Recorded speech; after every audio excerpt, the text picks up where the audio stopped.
Assalamualaikum warahmatullahi wabarakatuh.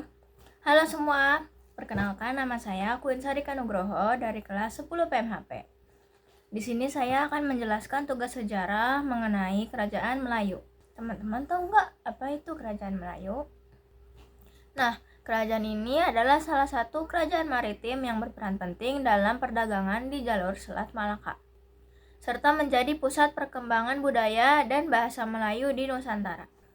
Kerajaan Melayu diperkirakan berdiri pada tanggal 1 Januari tahun 644 Masehi berdasarkan penafsiran Tiongkok yang menyebut nama Moloyu.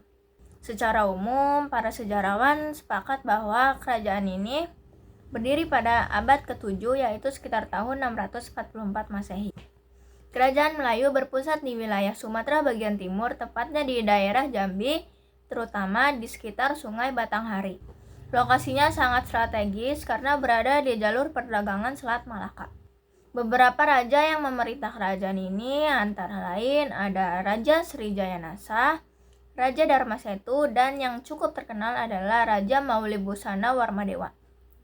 Keberadaan kerajaan ini dibuktikan dengan catatan dinasti Tiongkok yang menyebut Moloye, Prasasti Kedukan Bukit, Prasasti Talang Tuwo, dan Prasasti Padang Roco yang menunjukkan aktivitas politik dan kekuasaan Melayu, serta penyebaran budaya dan bahasa Melayu kuno di Sumatera. Peninggalan-peninggalan budaya yang masih dapat ditemukan ada prasasti-prasasti peninggalan kerajaan, bahasa Melayu kuno yang kini sudah berkembang menjadi bahasa Melayu modern, dan naskah-naskah kuno, serta tradisi maritim masyarakat Melayu.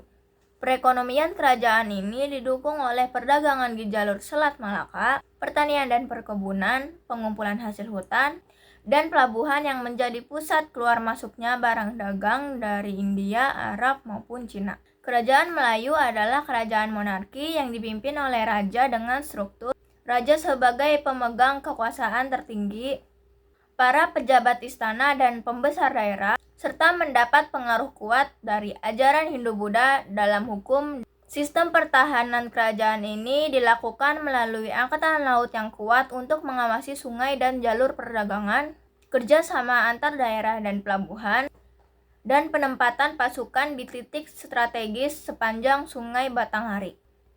Kerajaan Melayu runtuh karena beberapa faktor, yaitu serangan dan dominasi dari Kerajaan Sriwijaya, lemahnya pertahanan internal terhadap ancaman luar, persaingan dagang di Selat Malaka, dan juga pergeseran kekuasaan ke kerajaan-kerajaan besar lain di Sumatera. Kesimpulannya, Kerajaan Melayu adalah salah satu kerajaan penting yang pernah berjaya di Nusantara. Letaknya yang strategis menjadikan kerajaan ini sebagai pusat perdagangan dan penyebaran budaya Melayu. Dari sejarah kerajaan Melayu, kita mendapatkan hikmah bahwa satuan kekuatan, pertahanan, dan pengelolaan ekonomi yang baik sangat penting untuk mempertahankan kejayaan sebuah bangsa.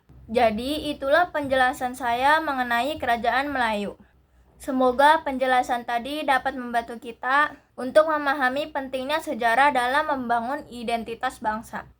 Terima kasih atas perhatiannya, kurang lebihnya mohon maaf. Wabillahi taufiq wal hidayah. Wassalamualaikum warahmatullahi wabarakatuh.